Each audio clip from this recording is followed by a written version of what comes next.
Location, location, location. How to choose an area. Hey, I'm Lexie, your property personal shopper, and as a property finder, I help house hunters find their new home. In this video, I'm going to share all my top tips and advice when it comes to choosing the right area for your home search. So welcome back to the Ideal Home Show YouTube channel. Yes, the world's longest running home and garden exhibition is now here on YouTube for all your interior and trend inspo, home and garden renovations, product reviews, and tips and advice. Make sure to subscribe for regular videos. So let's talk about selecting the right location when searching for a home, whether that's to rent or to buy. There are many factors that can contribute to your decision, but let's start with the 4 main points that often affect choosing a home. Area versus price versus space versus specification. It's normally hard to tick all 4 boxes. You usually end up compromising on one of them. But equally, one of them is often the thing that you refuse to compromise on. For example, if area is your number 1 priority, you may end up compromising on either the price, so paying over the budget, how big the property is, or how modern it is to get into your desired area. Or say your budget is absolute main priority, so stick within that budget, you may end up compromising on the size of the property, how modern it is, or indeed the location. So it's important to weigh up those 4 points before starting your search to understand where your priorities lie. Of course, once you get out viewing properties, you often find that these priorities may change, or that you might be more flexible on certain requirements than you might think. Adding to that list of 4 requirements are, of course, the finer details, such as outside space, off-street parking, distance to transport and/or local shops, and/or local parks, schools, potential to extend, good broadband, age of the property, what floor it's on, etc., etc. That list is somewhat endless, isn't it? But it's those 4 initial points that are often the driving factor and directly correlate to each other. A lot of those other requirements also can dictate a search area. Add them to your list of must-haves versus nice-to-haves. So, where do you start when thinking about what area to live in? For most people of a working age, the commute to work plays a huge part. According to gov.uk in 2023, the average time to get to work in Great Britain was 29 minutes. And in London, this increases massively to 74 minutes. Depending how you commute, you might find it important to be on a direct train line, bus route, tube, cycle highway, direct road, or an easy walk. COVID and the ability to work from home has opened up the option to a lot of people that have reconsidered where they live. The BBC reported that 75,000 people left London during or post-pandemic, with many other sources reporting even higher figures. With many people still having the ability to work from home or have more flexible office hours, this has opened the door, literally, for a much wider choice of location. Therefore, other driving forces for areas have now often overtaken the ease of getting to work, such as being close to friends and/or family, prioritising schools, living in a greener, more rural and less polluted community, and getting more for your money now that you're not restricted by proximity to the office. If you're moving to a completely new area,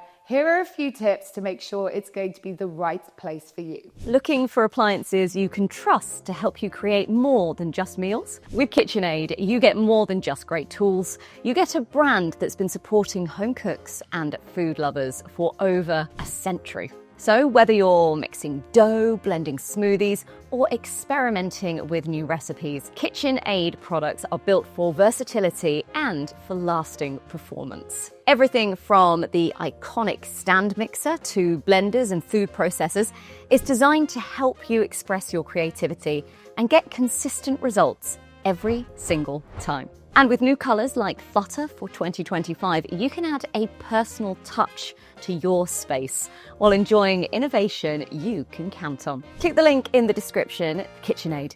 Classic style, endless possibilities. Now, as a property finder, I often take out house hunters on a day out called an area orientation. So we explore a few locations that might fit their brief in terms of lifestyle, budget and type of property so that they can get a feel of the neighbourhood and explore the local amenities and areas and points of interest. So you can do that too without having me there by selecting maybe 3 or so districts to explore over a weekend. Now, I highly recommend actually walking through both the residential and commercial streets. Then you really get a vibe of the place. Pop into local shops and cafes and start up conversations with locals. People love to share information about their local area and why they love it so much to live there. Also, visit at different times of the day too, in case the ambience is completely different at night. The same could be said for visiting at rush hour or school pickup times to see if it's still the peaceful place that you perceived it to be. Because sometimes it might be lovely mid-morning, but it actually turns into absolute chaos at busy times. Test out the commute too, to work or school. Sometimes people think that changing trains or having multiple methods of transport to get somewhere is absolutely fine on paper until you actually get out there and physically do it. Now, I also think that spending a weekend in the area that you're looking to buy or rent in is a great idea. Then you can live like a local for a couple of days, or if you're looking to buy in a completely new district, you could even consider renting somewhere short term or even for a year first before rushing into buying something. Nowadays, we have so much information that's accessible online, including comprehensive statistics about areas and property values. So the property portals such as Rightmove, Zoopla, and On the Market offer price histories to see what nearby homes have actually sold for, and online planning portals from local councils can show what similar properties have managed to achieve, like work-wise, or where there have been pushbacks or even rejections. There are also various sites that can give an insight into crime rates in the local area, where they even categorise the types of crimes. These include the official police.uk website, ADT Security, Neighbourhood Watch, and crimerate.co.uk. And then going back to the planning department, you can see what developments have been approved locally. These can actually be a pro or a con. So it's important to understand the impact of this on your potential new home and the local area. For example, if any industrial units or like undesirable commercial spaces have been granted, it could negatively impact a location. Even if there are plans for a new housing estate or shopping centre or retail park, this could be disruptive in the short term. However, on the other hand, seeing money being pumped into an area through new housing and local amenities is a sign that the area is up and coming and could be a good investment for the future. The style of property that you want can also determine where you live. For example, some people may only want to live in a newly built development with on-site amenities, whereas someone else may love the traditional charm of a period home. Some styles of properties are only found in certain locations.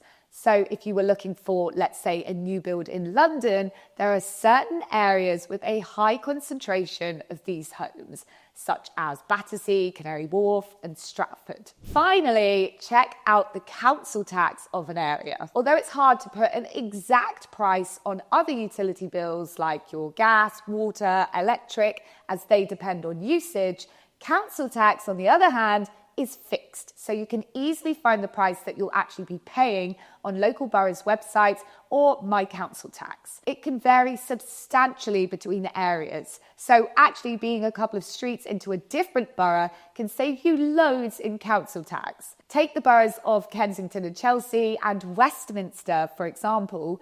The latter is almost 50% cheaper. Now, ultimately, everyone is driven by their own lifestyle. So an area that works for, let's say, your friends or family may not actually suit the way that you live or your priorities. Now, remember that everyone is likely to recommend where they live themselves, but it's up to you to research and spend time in those locations to see if it really is right for you. Happy house hunting, and let us know if you have any other home finding questions that you'd like answered. Well, I've been Lexie Carducci, and you're watching the Ideal Home Show YouTube channel. Check out our other home finding videos, as well as interior styles and trends, home and garden renovations, product reviews, and tips and advice.